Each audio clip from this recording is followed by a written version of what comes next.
Boa noite, irmãos. Graças a Deus. Vamos abrir a palavra do Senhor no Salmo 1. Salmo muito conhecido.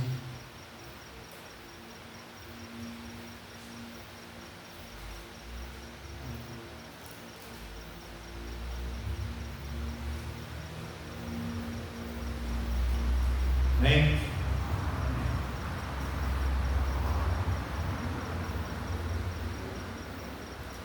Diz assim a palavra do Senhor: Bem-aventurado o homem que não anda no conselho dos ímpios, não se detém no caminho dos pecadores, nem se assenta na roda dos escarnecedores.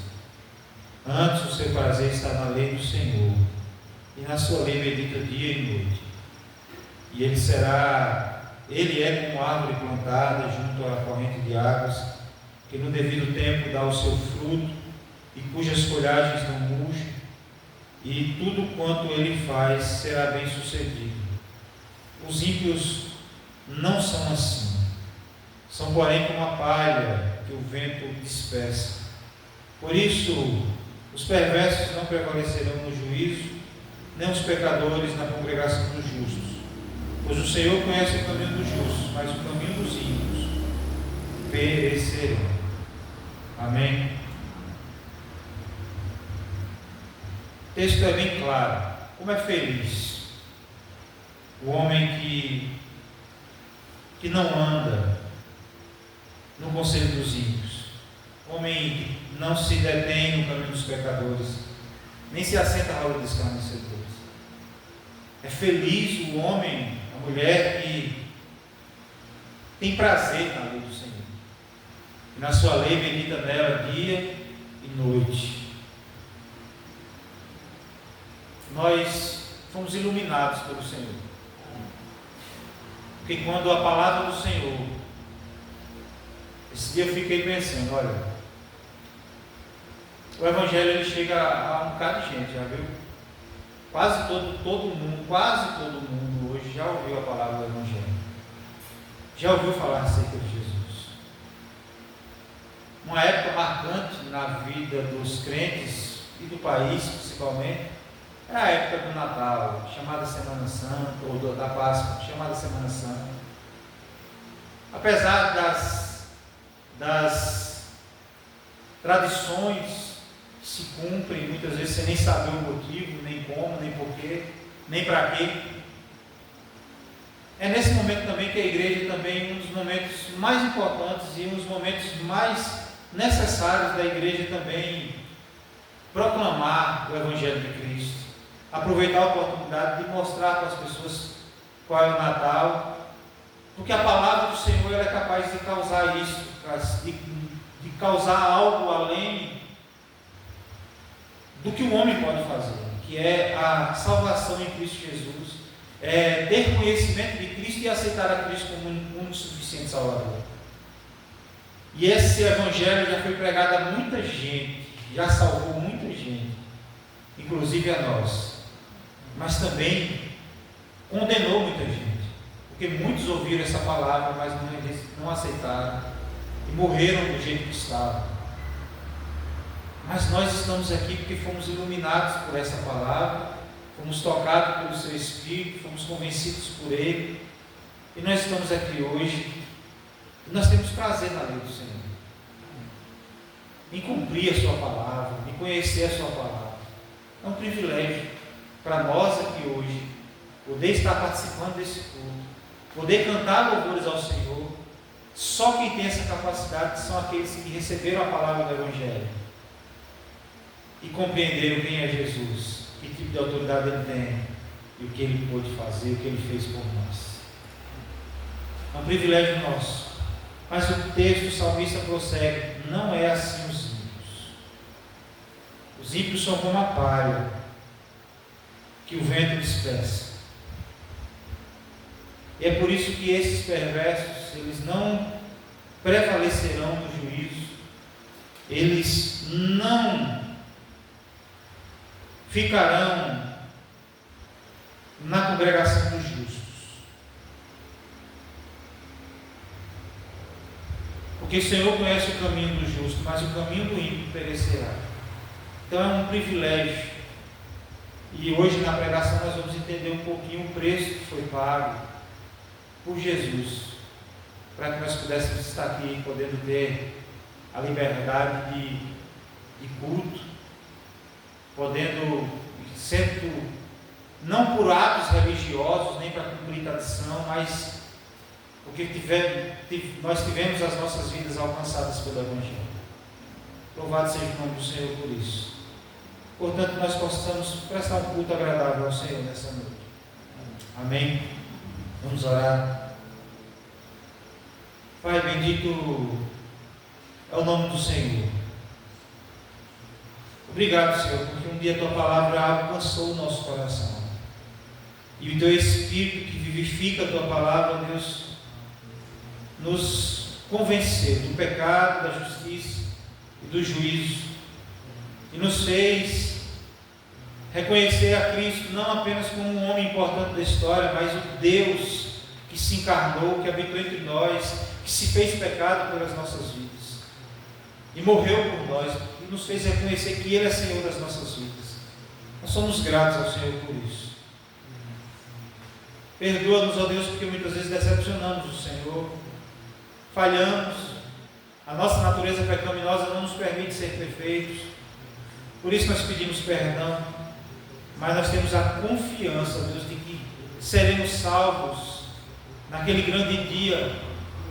Já fomos salvos e que naquele grande dia o Senhor virá nos buscar, porque nós temos convicção de que a obra não foi feita por nós, a obra foi feita por Senhor Jesus Cristo. Por isso temos confiança e pedimos a Deus que o Senhor esteja conosco, fazendo parte do nosso culto, passeando no nosso meio, tocando nos nossos corações, falando conosco por meio da Tua palavra, nos edificando através dos cânticos e, ó Deus, sendo adorado no meio dos louvores. Nós oramos assim para a glória do Senhor, em nome de Jesus. Amém.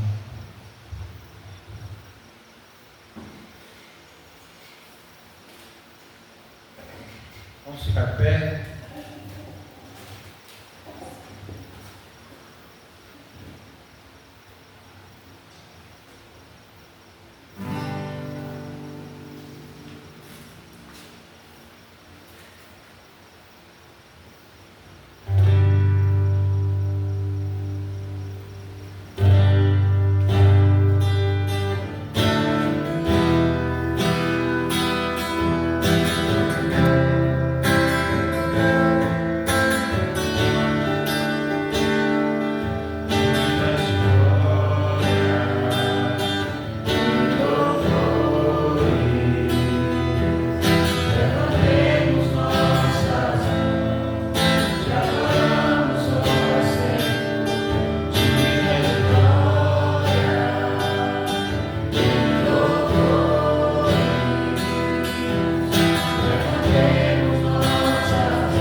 Ó Deus, glorificamos ao Senhor, porque Tu és o Deus soberano, que nada foge do Teu controle, Deus. Tu és o Deus santo que, ó Pai, ai de nós diante da Tua santidade, se não fosse Cristo.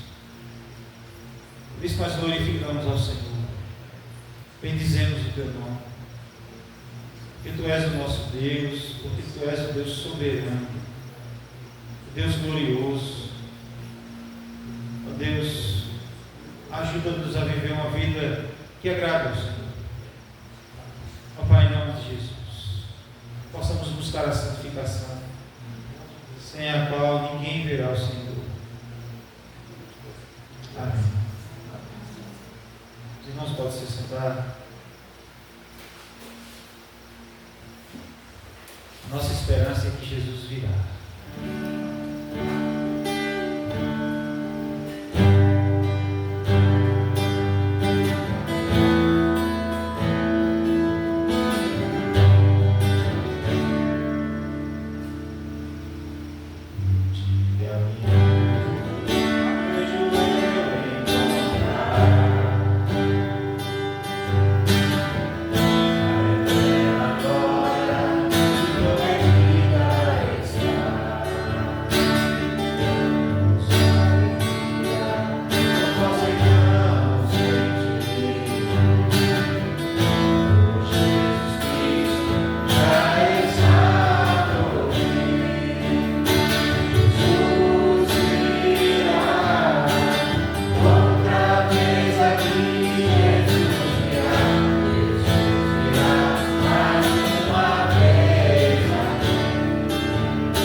Vamos abrir a palavra do Senhor em Mateus 26, capítulo 26, a partir do verso 36 até o 46.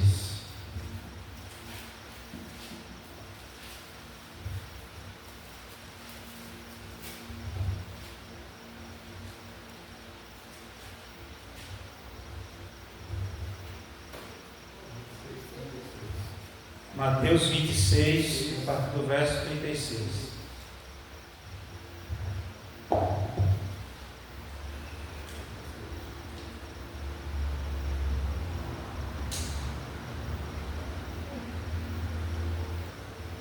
Amém?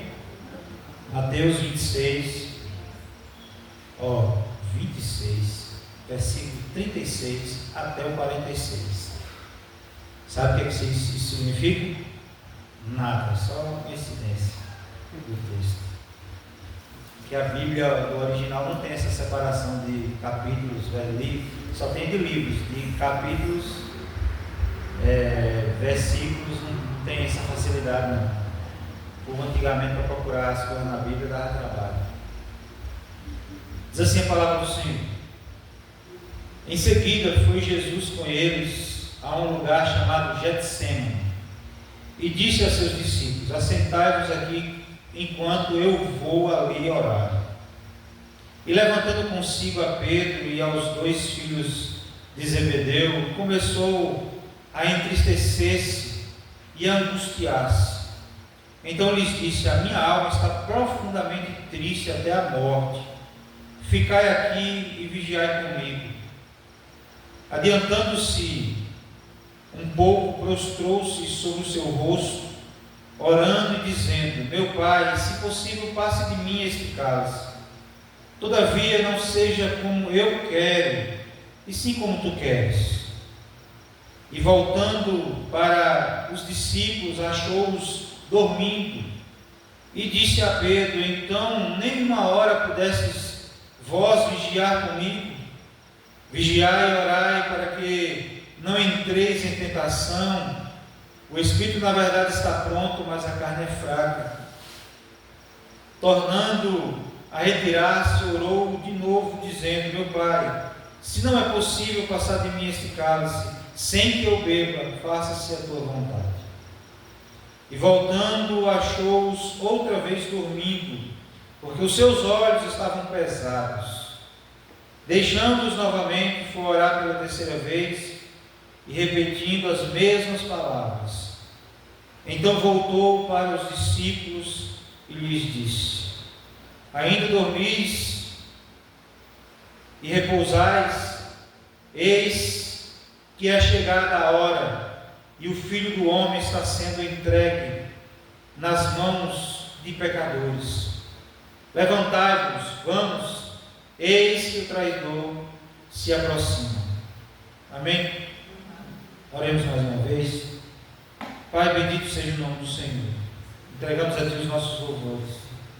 Pedimos que o Senhor receba um sacrifício agradável ao Senhor. Ó Deus, agora na ministração da Tua palavra, o Senhor fala aos nossos corações.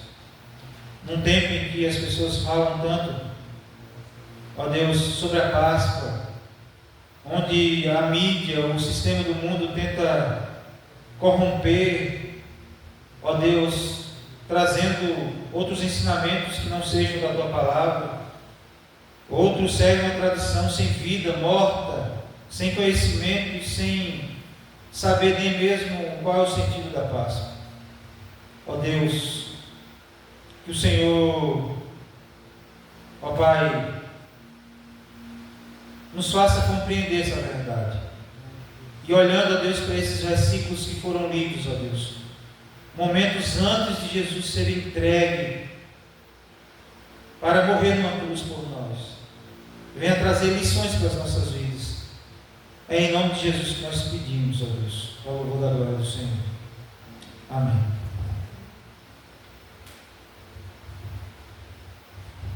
O texto que nós lemos acontece numa noite. A noite havia caído. A cidade de Jerusalém ainda respirava o movimento da Páscoa. Mas ali, naquele momento, afastado do barulho, havia um jardim silencioso, um lugar conhecido, um lugar de oração, um lugar de intimidade, o Getsêmani. O nome significa prensa de azeites. Mas naquela noite, irmãos, não era azeitonas que estavam sendo esmagadas, era o Filho de Deus.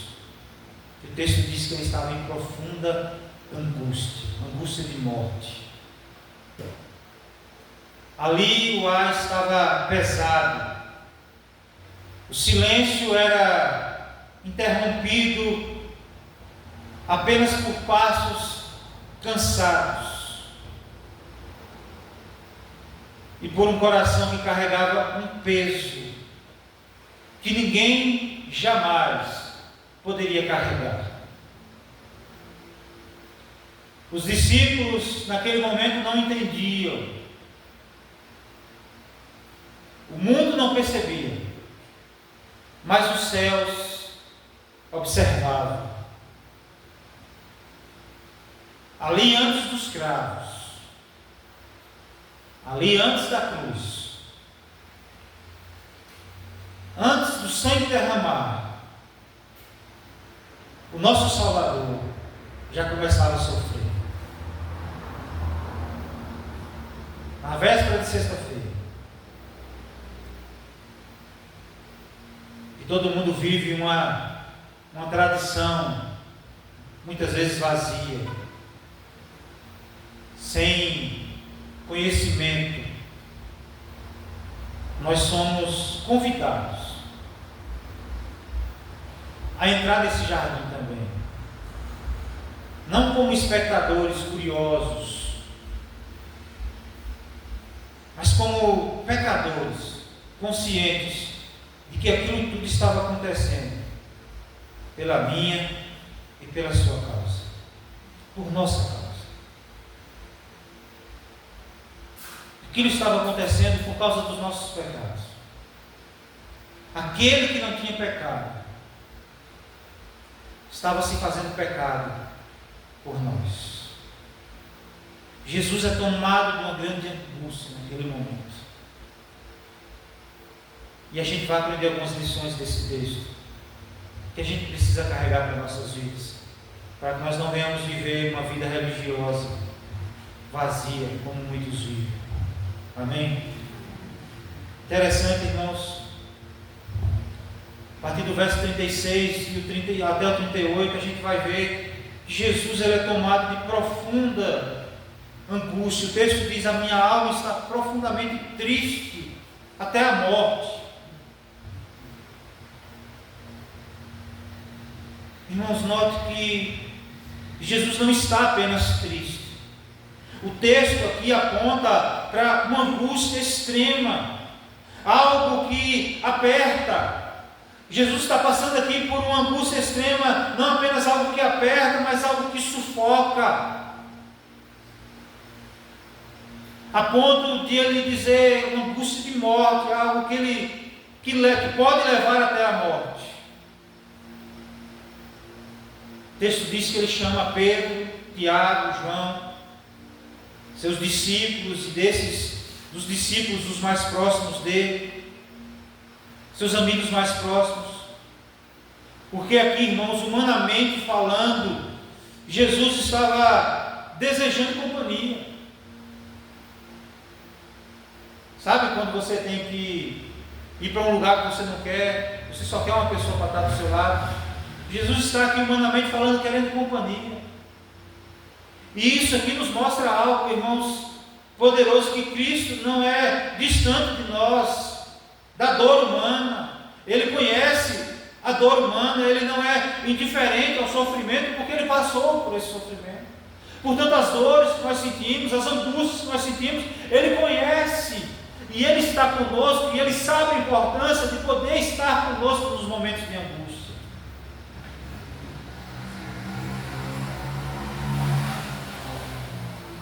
Mas o que é que está causando essa dor? O que é que está causando essa angústia? Não são os soldados que estão chegando, não são os pregos que serão pregados nele, não é a cruz ainda, nesse momento. O texto vai nos dizer, é o cálice. Irmãos, na linguagem bíblica, o cálice representa a ira de Deus, sendo derramada contra o pecado. A gente vai ver isso lá em Isaías 53. E Jesus começa a contemplar o que virá. ele que nunca pecou será tratado como pecado. Ele que sempre esteve em perfeita comunhão com o Pai experimentará o abandono agora. Isso é o que esmaga a sua alma.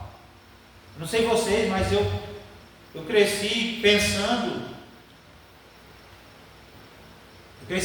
aqui que Jesus, quando ele estava falando assim, olha, Pai, se possível, faça de mim esse cálice, ele estava querendo que as coisas que deveriam acontecer não acontecessem.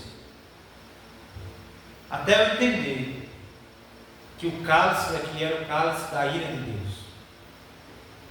Irmãos, o que estava para acontecer aqui era algo muito maior do que aquela cena visível da crucificação.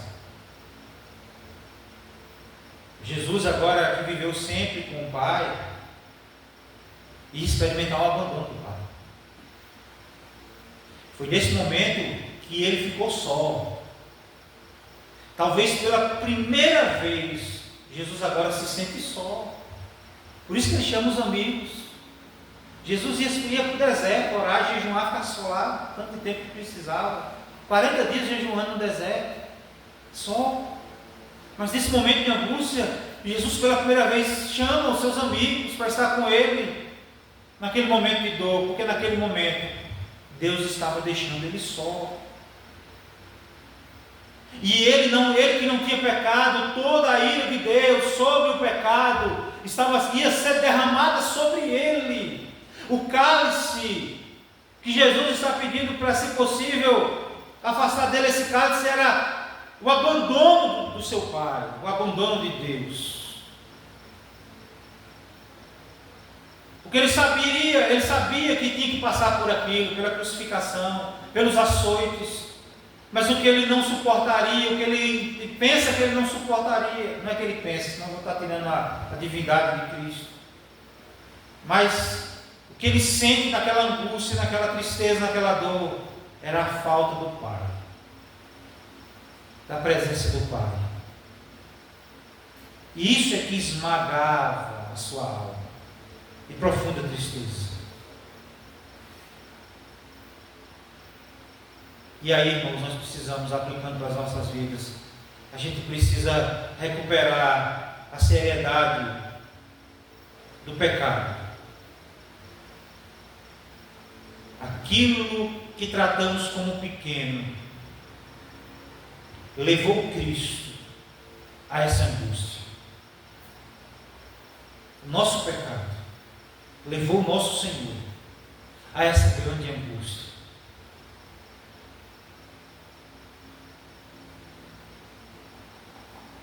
Foi os nossos pecados que estavam provocando aquilo.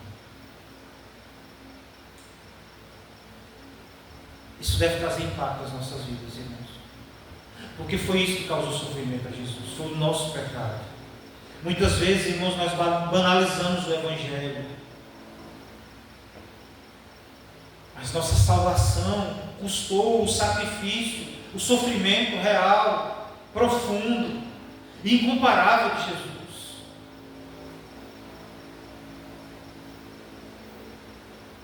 O Evangelho é poder de Deus para transformar o pecador, mas custou caro o sacrifício do nosso Senhor. Mas, ao mesmo tempo, irmãos, isso nos consola. Porque quando você está angustiado, estiver angustiado, lembre-se, você não está sozinho. Deus está conosco. Ele se faz presente mesmo nos momentos mais difíceis das nossas vidas. Cristo conhece a nossa dor. Cristo conhece as nossas angústias, nosso sofrimento. E Ele diz: não vos desampararei. Estarei convosco todos os dias das suas vidas. Ele estará conosco todos os dias das nossas vidas. Isso nos consola, irmãos. Quando a gente vê o presbítero agora e a sua família no sofrimento, nós temos a convicção de que ele não está passando por isso só. O Senhor está com ele. Por isso nós somos mais que vencedores, porque Cristo venceu as nossas dores, as nossas feridas foram saradas por causa dele. Amém? Em Hebreus 4,15 diz que ele se compadece de nós. Vou abrir Hebreus 4,15 aqui para a gente ver. O texto diz assim, Hebreus 4,15 diz assim: porque não temos um sumo sacerdote que não possa compadecer-se das nossas fraquezas, porém que, como nós, em tudo foi testado, mas sem pecado. Ou seja, Jesus conhece as nossas dores, por isso ele se compadece de nós. Ele passou por isso. Ele sabe das nossas angústias. Ele sabe aquilo que está no nosso coração. E ele não nos deixa passar por isso só, porque ele sempre está conosco. Amém? Amém. E aí, irmãos, a gente vê aqui a submissão de Cristo.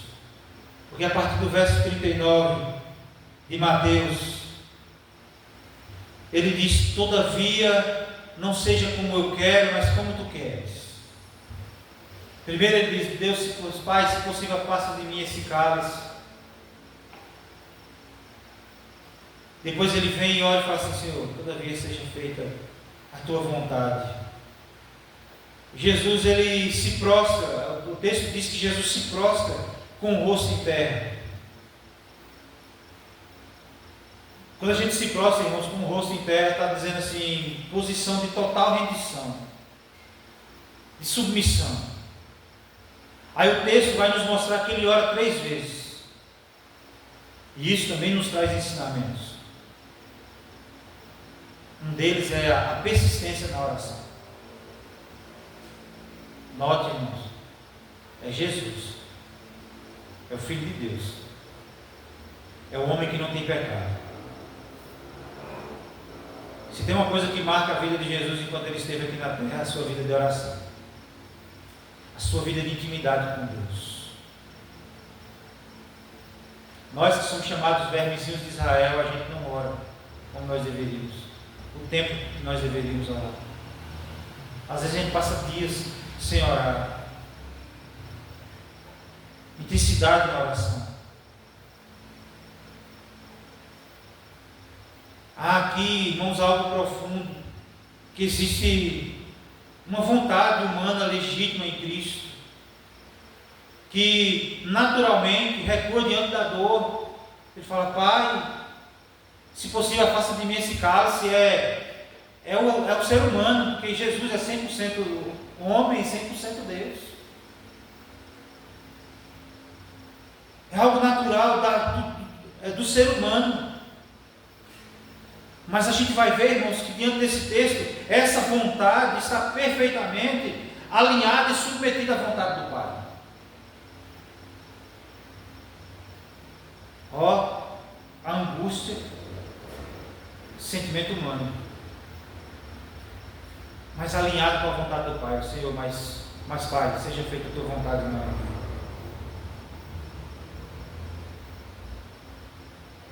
Seja feita a tua vontade na minha. Quando ele fala assim, irmãos, se possível, passa de mim este cálice, não é rebeldia, é expressão de dor, mas nunca de desobediência. Aqui o que deve ser observado não é o pedido, se possível, faça de mim este cálice, mas o que deve ser observado é a rendição, porque ele está profundamente angustiado, ele está prostrado, angústia de morte, mas ao mesmo tempo ele está dizendo: seja feita a tua vontade, não a minha. Rendição, Senhor.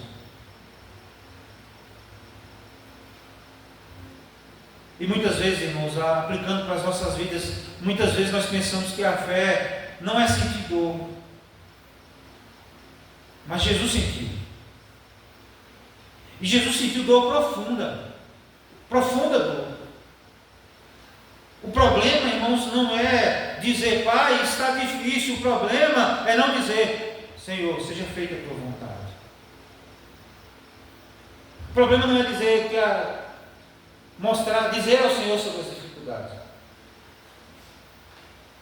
O problema é às vezes não reconhecer a soberania de Cristo, entendendo que o Senhor está no controle de todas as coisas.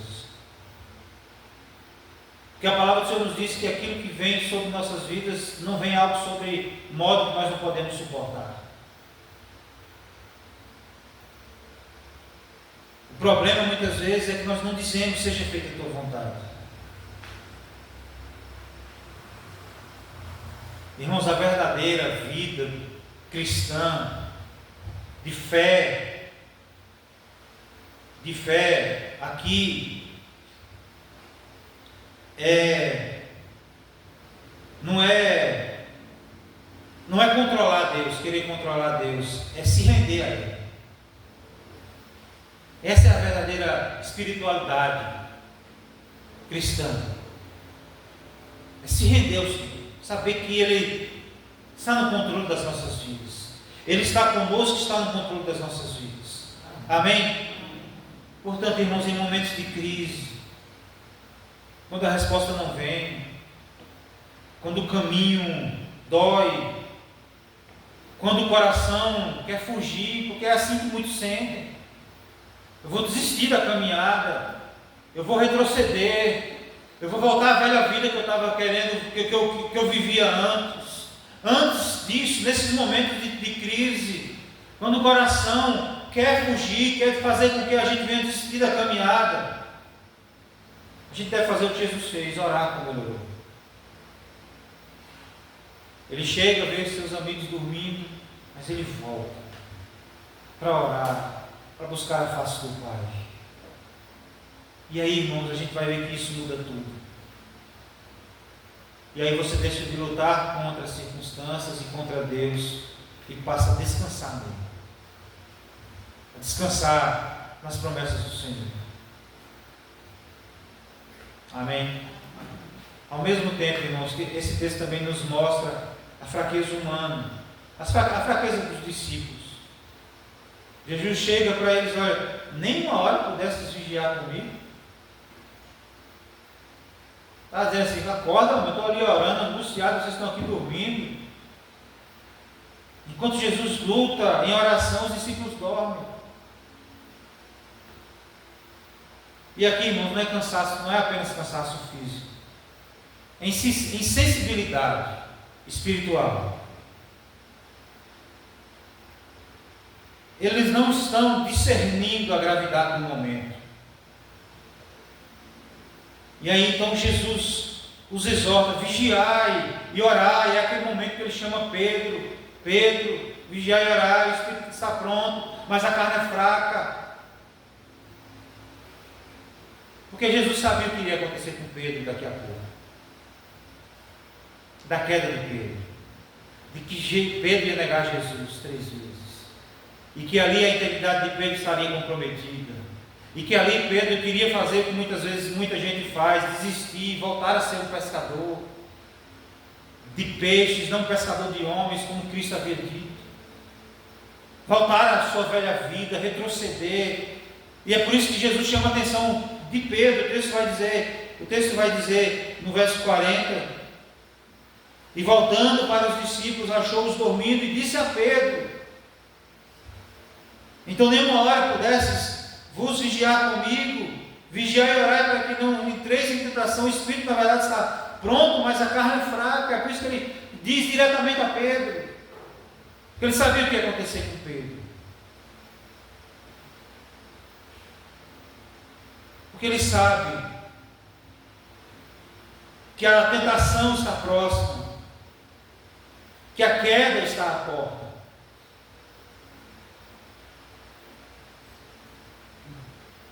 E aí Jesus diz isso: o Espírito está pronto, mas a carne é fraca. Irmãos, teve um irmão que ele disse assim, a gente estava vendo que ele estava a ponto de cair. Ele estava a ponto de desistir da caminhada. A gente viu suas atitudes mudarem, se distanciando da igreja, da comunhão. A gente via no semblante dele. E nós preocupados com ele, um dos nossos irmãos falou assim: olha, cuidado, para você não voltar à sua velha vida. Ele bateu no peito e disse: aqui não. Aquela velha vida, eu não volto mais. Só para não contar demais a história, ele caiu naquele dia. Naquele dia em diante, ele nunca mais foi o mesmo. Em alguns momentos de culto, que ele participa, ele chora, se arrepende. Mas é como o pastor Beira disse uma frase que eu fiquei impressionado com essa frase: nós estamos a um passo da queda e a um deserto de voltar para os passos do Pai. O quanto é difícil para ele voltar. E eu sei que ele quer voltar, mas está preso às agarras de Satanás, aos grilhões que o diabo coloca. Só Cristo para libertar, e é um deserto para voltar para casa. Portanto, irmãos, a queda está a um passo. Por isso que Jesus nos chama a atenção. Vigie, ore. O espírito está pronto, mas a carne é fraca. Você não quer pecar, mas a sua carne quer. Até quando virou graça lá na igreja, que o pastor de vez em quando ele cita esse exemplo também. Tem um dia eu mais a Amanda lá brincando lá, e a Amanda, de vez em quando eu faço raiva a Amanda, né? Normal, e a Amanda também me faz raiva também. E aí ela falou assim: Nego, tem hora que me dá vontade de te mandar para a lua. Aí eu fiquei quieto, né? Porque o homem nessas horas responder essas coisas cai no armadilho, não foge, né? Não, o cara tem que ficar quieto. Se o homem fica quieto, daqui a pouco passa. Aí ela parou assim, viu que eu fiquei quieto. Ela falou: tu já deu vontade de tu me mandar para a lua? Eu falei: não, de maneira nenhuma, mas já me deu vontade de mandar para o sol. E aí eu contei isso para o pastor e ele achou graça. De vez em quando nas pregações ele cita. Mas irmãos, nós somos frágeis. A nossa natureza pecaminosa faz raiva aos outros. Às vezes dá vontade de mandar para a lua, dá vontade de mandar para o sol. Tem gente que manda até para o inferno. Miserável. Mas nós somos falhos. Por isso que a gente tem que viver em constante vigilância. Amém? Quantas vezes nós somos como os discípulos, distraídos, espiritualmente sonolentos, alheios ao que Deus está fazendo. Eles não tiveram discernimento nenhum naquele momento. Jesus estava travando a maior batalha da história. E nós achamos que estamos fortes. E então caímos. A gente precisa vigiar. A queda começa antes do pecado visível. Tiago vai dizer que é como se fosse uma gravidez. Ele gravida do pecado, daqui a pouco o pecado vai dar a luz ao pecado. Começa na falta de vigilância e na falta da oração. Então nós precisamos cultivar, irmãos, uma vida de oração constante. Sensibilidade espiritual. Dependência diária do Senhor. Nós não podemos ficar nem um dia sequer sem o Senhor. Irmãos, nós precisamos ser mais apaixonados por Cristo. Eu vi um videozinho de uma senhora hoje que eu falei: meu Deus, tem misericórdia de mim. A neta brincando com ela, né, carregando ela no carro, e ela brincando, e ela assim toda gorda, toda arrumadinha, uma senhorinha velhinha já com seus cabelos brancos, toda arrumadinha já. Ela falou: ixi, a neta, né? Ixi, tá com cara de rica. Ela: tô com cara de rica? Tá, é rica, eu sou rica. Aí ela falou: a senhora é rica, a senhora tem o quê? Aí ela falou assim: eu tenho Jesus. Aí ela falou: eu tenho Jesus, e começou a chorar, era a paixão da vida dela. Eu falei, meu Deus, tem misericórdia de mim, porque eu não vivo com essa paixão que essa mulher tem. Às vezes a gente deseja tantas coisas desse mundo, irmãos, mas não temos paixão pelo Senhor. Ela se emocionou, ela falou assim, aí a neta falou assim, vai chorar, eu tenho a Jesus. Irmãos, o que nós temos é Cristo.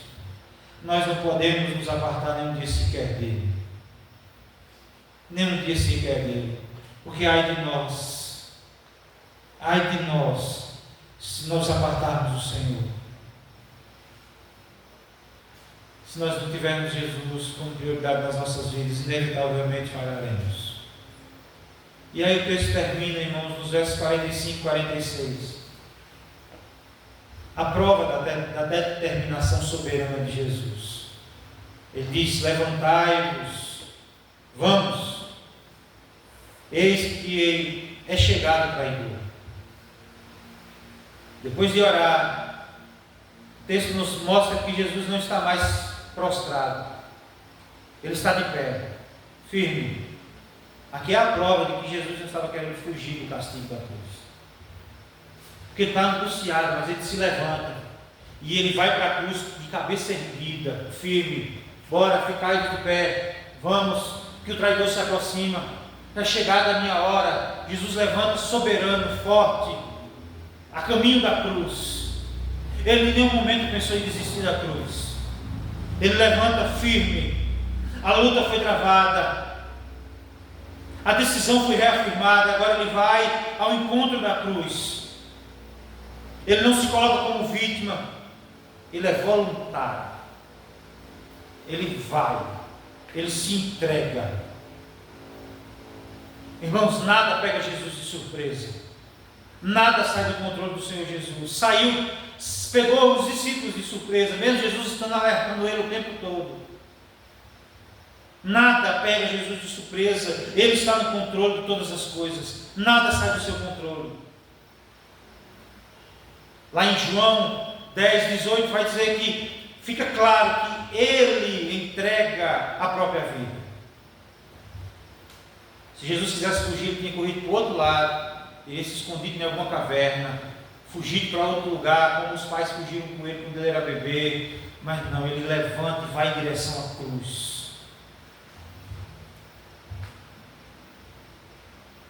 Irmãos, isso nos traz uma grande esperança, porque a nossa salvação, ela não é frágil.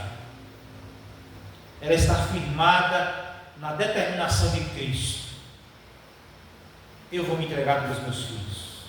Nenhum dos que o Pai me entregou, de maneira nenhuma lançarei fora.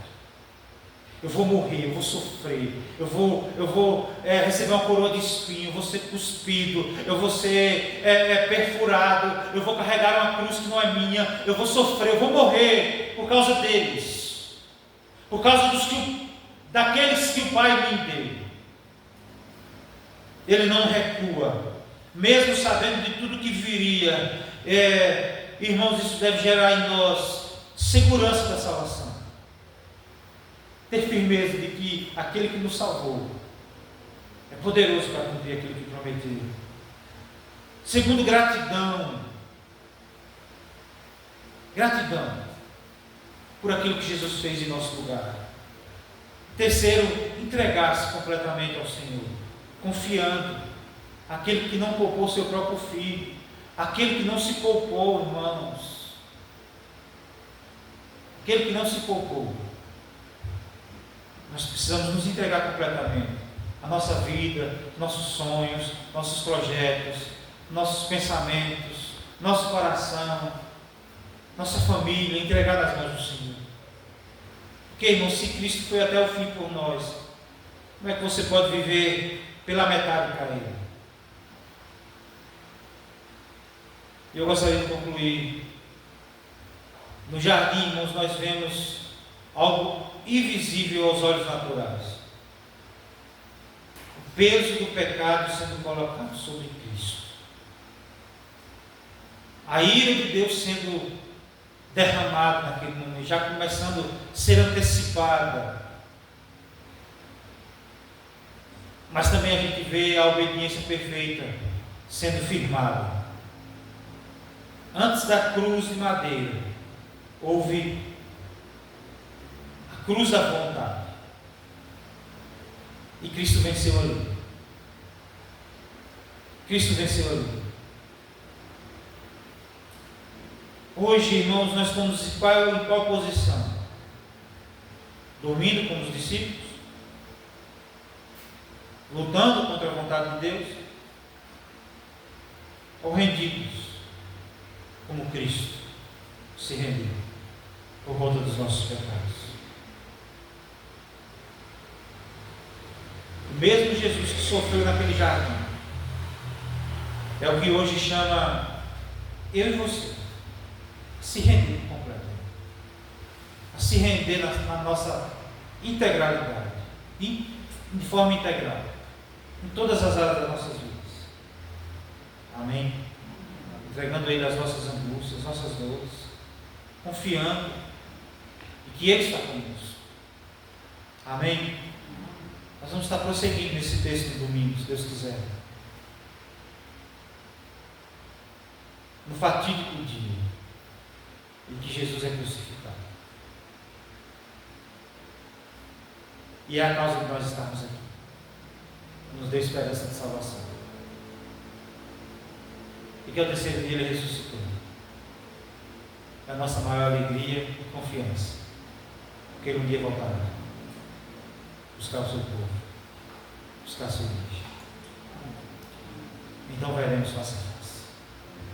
Amém? Vamos orar. Pai, obrigado porque foi um alto preço que nosso Jesus pagou. E obrigado a Deus porque mesmo em angústia, de talvez de ficar só, sem o Pai, Ele suportou até o fim. Ele se levantou e foi firme em direção à cruz, se entregando a ela, por causa de nós, Deus. Obrigado. Obrigado, Senhor. Obrigado. O Senhor aplica a Tua palavra em nossos corações. Faça-nos entender esse momento da história onde o nosso Jesus foi esmagado pelo peso dos nossos pecados, foi ferido por conta das nossas iniquidades. E é por isso que nós estamos aqui nessa noite. Nos ajuda a compreender isso diariamente, ó Deus, em nome de Jesus Cristo. Oramos, ó Deus, pela vida do presbítero Josué, pela sua família, que agora está de luto. O Senhor recolheu o seu filho, o seu irmão, o irmão de Josué, recolheu o seu filho. Bendito seja o nome do Senhor. Nós oramos pela esposa, pela filha, que hoje perdeu seu pai. Que os seus consolos. A única esperança que temos é que um dia nos encontraremos na glória. E o Senhor, nesse momento de dor, agora nos faz lembrar que um dia o Senhor enxugará dos nossos olhos toda lágrima. E a dor que eles estão sentindo hoje, um dia não sentirão mais, porque tudo será passado. Estaremos na glória com o Senhor. Essa é a esperança, e essa é a única coisa que nos consola. É a esperança da glória do Senhor. O Senhor visite aquela família naquele momento de dor. Em nome de Jesus, nós pedimos. Que o Senhor nos leve em paz para os nossos lares. Guarda, livra-nos de todo mal. Em nome de Jesus. Essa é a nossa oração. Com a glória do Senhor. Amém. Amém. Que o Senhor nos abençoe. Em nome de Jesus.